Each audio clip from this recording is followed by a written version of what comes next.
Good morning. First, I'd like to start with your message online today, an interesting message, which is a question. I will read it out. Just a question. When a person gives, let's say, money to someone, they have an abundance more than they need by far. Okay. How much do we really need? I think we all have more than we really need. The essential basics: a place to sleep, food to eat. Right? In modern society, we need this and this and this. We create the need. People create the need. Even the millionaire will tell you they don't have as much as they need because they need their third house in Hawaii, and they just don't have enough to buy it right now. So there is not enough. There's not more than they need. The need grows with the proportionally with the amount that you get usually. Anyway, they drop $1 in the cup as the money value to them is almost meaningless. I think the richer the person becomes, the more they value the money.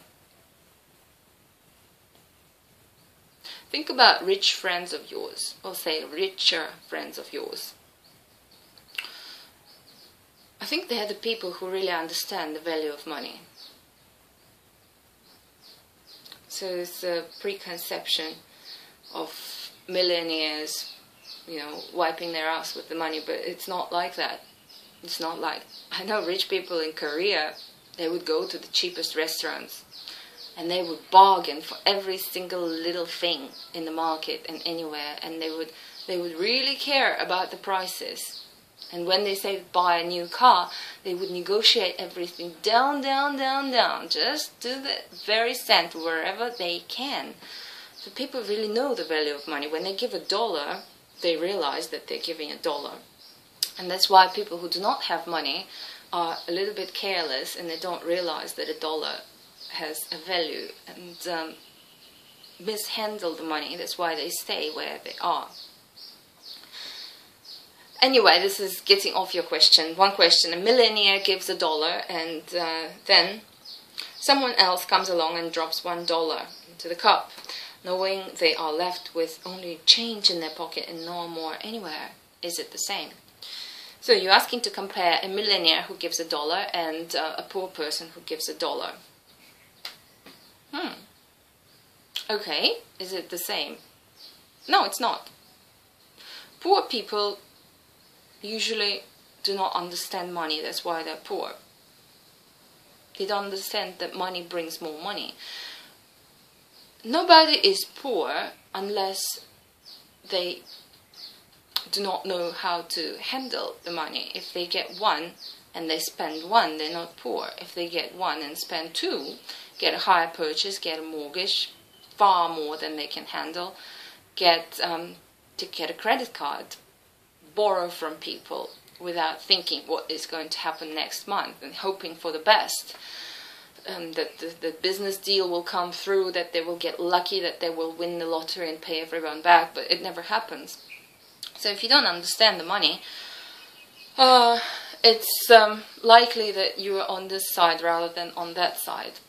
But hey, we're all probably somewhere in the middle and can't really understand both sides, the very rich and the very poor. And if you look around, there aren't really any really poor people around you. Yes, somebody has a credit. Yeah, most of us have debts. But hey, millionaires have debts too. They just have a larger debt with a larger percentage and a larger return. It's all pretty much the same. I even it out. I don't think we're any different. Yet the feeling, I think you are talking about the feeling. When you feel that you have not really enough of something and you're giving away half of that, it is important to you. When you feel that you have plenty, let's say, what do I have plenty of in my house? Clothes. And somebody would come and say, hey, can I have your t-shirt? Sure. It's not because I have a lot of t-shirts, it's because maybe that is partly because of it. Because there is no mentality of scarcity. That's a very important point. A lot of people think they live with the idea that there isn't enough. electricity, water, money, food, things that you like, time, love. There is this feeling of scarcity always, that something will end, something will be taken away from you and you will miss it, something that will disappear, will finish. And a good example is when, if you have a grandma or granddad who have been in the war or have come from a very poor family, which was ages ago, but they still have this mentality of clinging on to things, saving on food, trying to buy cheaper because there isn't enough. Although now we live in abundance, you just have to realize that there is an abundance of things to eat, an abundance of clothes, abundance of choices, consumer choices, and abundance of money in this world, enough for you and for everybody else. It's just not spread evenly. Well, if you use your brain, it does spread more or less evenly, and so it comes to you and goes to everybody else as well. Now, scarcity. How many of you save water in the house? How many of you save electricity? That is a good thing. I do too. But some go beyond the level of comfort to save water. When you brush your teeth, you turn off the tap. You brush it a little bit more and you rinse your mouth once and you turn off the tap. So it becomes almost compulsive when you start to worry that there isn't enough water and it will end one day because it might not rain. And they said on TV that we should save water. And this was the case on Samui here. For 6 months we didn't have rain, and there have been announcements on the radio that please save water. Now some people have gone extreme. I wouldn't shower. That's not a good idea in the hot climate. And some would still water their plants singing ooh, ooh, ooh, ooh. So there isn't, and the same thing happens with money. There isn't the balance. Some will water their plants and some will not take a shower because they think, well, other people are watering the plants, and they're angry about it. They're very bitter because, hey, I haven't showered in 3 days and you're watering your plants. What if there is no water for everybody? And then it just rains. And you feel like, well, thank God that the water did not end. Or you are a little bit disappointed because you've been telling the other person that he shouldn't be watering his plants because it will end. Things never end. This is the universe of the endless. It only changes form. There are many other things apart from money that we need. Actually, we do not need money. We need food. We need a place to sleep. Right? We need clothes to wear. We need friends. We need love. Do we need money as such? Do you need your plastic bank card? No, you don't. You need what it can buy. And there are other ways to get what it can buy. So being afraid that the food in the universe will end is going to bring you stress. And I know this is an extreme example, but that you don't think about really, or nobody thinks about it. Not if you have a computer, and if you're watching this, you are not in a starving society. You're not in a starving part of the world. So somewhere in Africa, I'm sure there are tribes who know that the food is hard to get, and it's something precious, and still they share. If you listen to the stories of people who have been to such places, who have seen it all, there's a lot of sharing, there's a lot of connection between people. It's not like, oh, it's mine, don't touch it, it's for my family. But there's a lot of giving and a lot of generosity, more than in our modern societies when we have supermarkets and still we see something on sale and whoop, that's the last peach on sale, don't you dare take it, it's mine. You feel very hostile towards other people. When you're in a restaurant with friends, you Dutch pay, you separate the bill. Something I cannot understand, but anyway. Okay, scarcity. Granddads, grandmas who's been through the war, who have had a poor childhood. His parents said, well, you can get this only once a week. There's still that mentality stuck in their heads, and sometimes it's stuck in our heads too, depending on where and how we grew up. It just often we carry that mentality with us through our life. If your parents have been telling you, do not take such long showers, or while you soap yourself you can turn the water off because the water will end, there isn't enough. And reasonably, yes, you should save it. There's no need to let it run for say an extra 10 minutes, but it's not like on, off, on, off. It shouldn't be like to the uncomfortable level. Now, talking about love, and when you give, you feel that you don't have enough. You feel that you don't have enough time, enough love, and so on. And then you are almost forcing yourself to give it to somebody else. That is not the way to go. First, you have to realize that whatever you have, there is the abundance of it. Love is something that does not cease.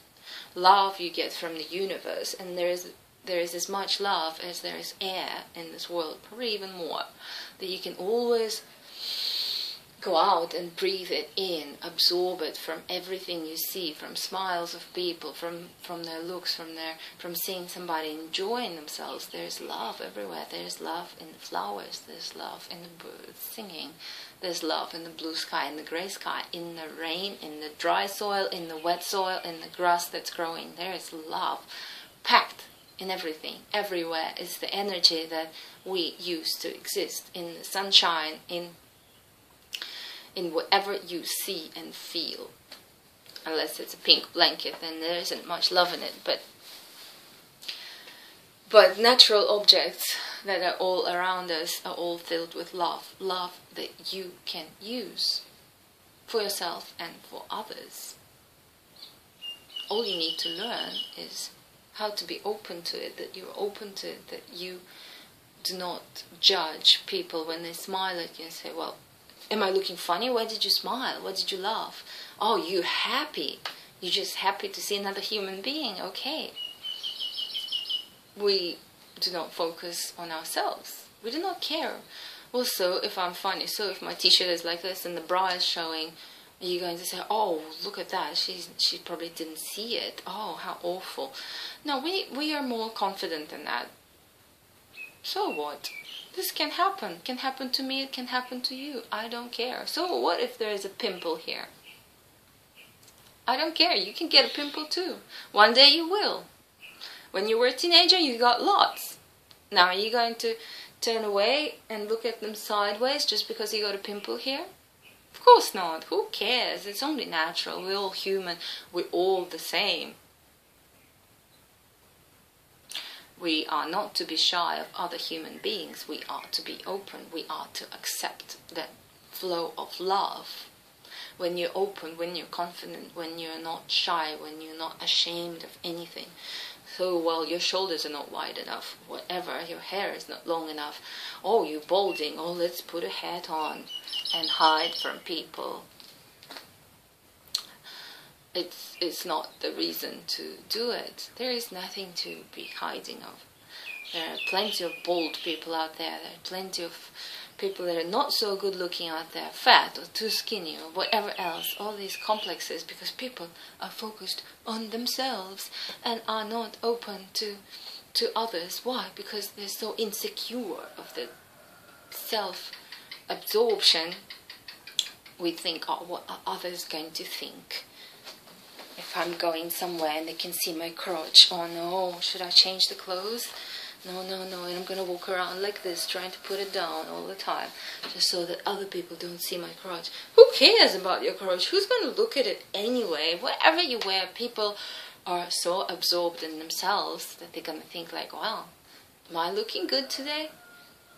And they would not even notice if you were there or not, if you were dressed or not, especially what you were wearing.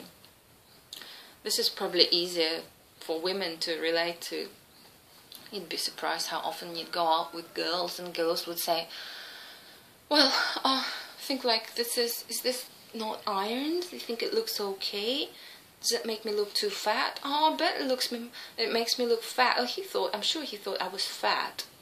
He didn't think anything. He thought when he's going to get home and what he's going to have for dinner and what his wife is going to say after that fight. He didn't think if you look fat or skinny or beautiful. He doesn't care. Sad. What? Nobody cares? Yeah, hardly anybody cares. If you gain another 100 kilos, very little people in the world would actually care. Being your close relatives, very close relatives, probably the person you live with.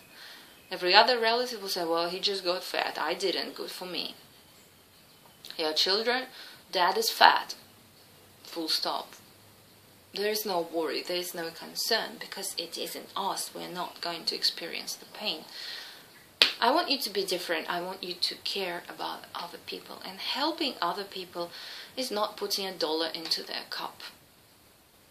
It's not even giving them a smile, a full smile. Hello, how's your day? Your hat is looking good. I like that yellow dress you're wearing. Where did you get that? It has to come from the heart, not from the teeth out. You have to feel it.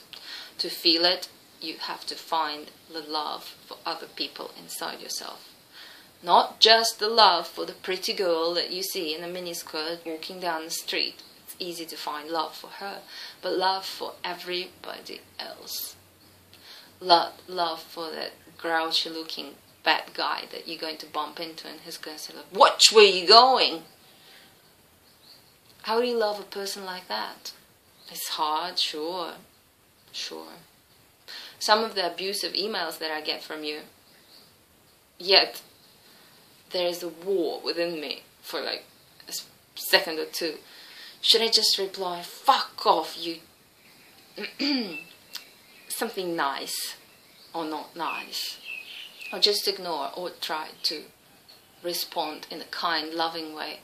What makes you say that? Why do you spend your time on writing a nasty email to somebody? How does it make you feel in the long run? Is this a feeling of satisfaction that you get from it? Or is this just an outlet for all the anger? Then what is the reason for that anger to be inside you? Where did you get it from? Is there another way to let it out? Because when you're nasty to people, when you swear at people, when you give people unpleasant looks, it doesn't really make you any friends. Well, you don't need any friends because you have enough. Plus, you're good to exist on by yourself, on your own. We all need friends. We all need emotions of love towards us, rather than emotions of anger, rather than emotions of hate, emotions of I really don't want to get anywhere close to that person. He's always so unpleasant. He's always complaining about everything. Sometimes I'm in a complaining mood, so I might talk to them for a minute or two, just about how bad life is and how the world is going to collapse, because there is this, and this, and the global warming, and all the accidents, earthquakes, tsunamis, political trouble, whatever else. But I don't want that in my life all the time. I want happy people who are happy about themselves, who are healthy, who are smiling, and who share that joy of existing with me. Because it's contagious. It's contagious if you are open to it. If you don't think, what are you so happy about? It's raining and you are happy. How can you be happy? It isn't about that, is it? It's about carrying that happiness inside you through the rain, through the sun, through the hot and the cold and the troubles and the stress. If you carry it within yourself, it always shines through. You can't hide it. There's one thing that you can't hide, and that is your state of happiness. It's kind of like you can't hide a durian. If you can relate to that, you know, durian, the prickly Thai fruit. It smells even through 3 layers of plastic. If you wrap it up, it still smells and you can't hide it. That's how happiness, it still smells. Even if you go like, People know that you are just putting it on, and then that is only there for a second. Because you forgive easier when you're happy. You do not feel vulnerable to any criticism. You do not get hurt by certain comments. Somebody says, "Oh, that's the ugliest shirt I've ever seen you wear." "Oh, it's an ugly shirt, boo boo boo." So what? It probably is the ugliest shirt. I haven't seen myself wear too. Who cares? It's really cool. It's silk. I really don't know who designed it, but it is quite strange now that you mention it. Okay. And the hat. It's actually a man's hat.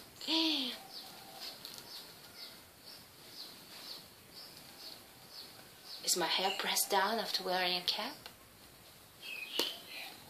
Well, it might be. But if you wore a cap, your hair would be pressed down too. So who cares? I like wearing hats. Can't explain the reason. It's from childhood. A lot of kids like to wear hats. Mom's hats. Big hats. Even boys, they do that, right? Some boys are made to wear hats by little girls. Naughty me, thinking the wrong stuff, okay? If you give, there's always enough. It's not like money. And even money is like that. The more you get attached to things, the less you have. Be it people, be it emotions, be it material things. It's how it works with nature. Very important law that you might have felt. You fall in love with a girl, you enjoy it, and then at a certain point you start to think, what if she's gonna leave me? And you start to cling to her. You start to call her. Why didn't she answer the phone? Maybe she's got somebody else. You start to grab to that person because you don't want them to leave. You want to keep them, keep them, keep them. And then they leave just because you try to keep them. The same happens with everything else. If you think that things are going to end, they will. If you think that there is not enough money, there will be not enough. And you will not win that lottery. If you think that there is abundance, there's $100 in your pocket for the rest of the month, and you know that your rent does not exceed that, and all is planned according to that amount of money. This is the abundance. No, you don't need a new dress. No, you don't need new socks, new shoes, and whatever else, because you have what you need. Food and a place to sleep. Everything else is a luxury. Get pleasure from other sources.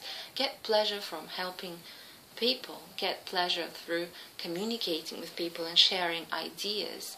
It is much more important than going to IMAX 3D movie theater and watching the chewed food that is put into your eyes. Doesn't make me think at all. I'm left and I'm totally blank. Sure, it was good entertainment value. It felt like it was flying into me. Okay. This is where people waste money. What if you come up to somebody in the office, in the bus stop, in a cafe, sit next to them? You're brave enough to sit next to the person you don't know and actually talk to them. Because you're not afraid of rejection. Your inner core is in a state of happiness. It cannot be affected by rejection, by rain, and by stress. It is strong. It is coated with protective titanium coating. It cannot be touched by anything else. It's your happy core. You talk to the person who you don't know, and you share ideas. You ask them questions, challenging questions that provoke thought, that give room for self-expression. ideas, not events. You don't ask them, so where do you think the Malaysian airplane is? You ask them, what do you think people experience when a stranger comes up and talks to them? Well, I can tell you what I just experienced, and people love to talk about what they experienced. Sure, listen to that. You do want to know. I wonder what a pretty woman like you would think of a middle-aged guy like me who just came up to her and asked her if he can sit at her table. Do you think that is bold? Do you think that is cheeky? Do you think that is stupid? No, I actually think it was quite nice, because nobody has ever done that to me. What's your name? Well, and there you go. Then you don't talk about, oh, where do you work? Where do you live? What are your hobbies and what do you do on the weekend? You ask her questions that nobody else asked before. Are you happy in your life? Do you ever wish that strangers came up and talked to you? Do you think it opens our possibilities, that we don't only have to meet with people we know and people of friends and co-workers that limits our circle? What if we talk to strangers? Unpredictable connections, natural. Getting carried away. I love talking to you. I love talking with all your comments. Helping others is not putting $1 in their cup. It can be, but find out why do they need this $1. That is real help. Ask them the right questions that will make them think. Why do they need that $1 in their cup? Change their patterns. Challenge them. And do not get offended if I say, your example, what we did yesterday, I don't think you felt really good about being criticized. It's not criticism, this is a study. This is part of your training. And training sometimes, often involves criticism. You did this right, you did that wrong. You did the right thing by writing to me. You did the wrong thing by not following what I have taught you. So now that we have reviewed that, you can follow it and benefit from it. Great. And have breakfast.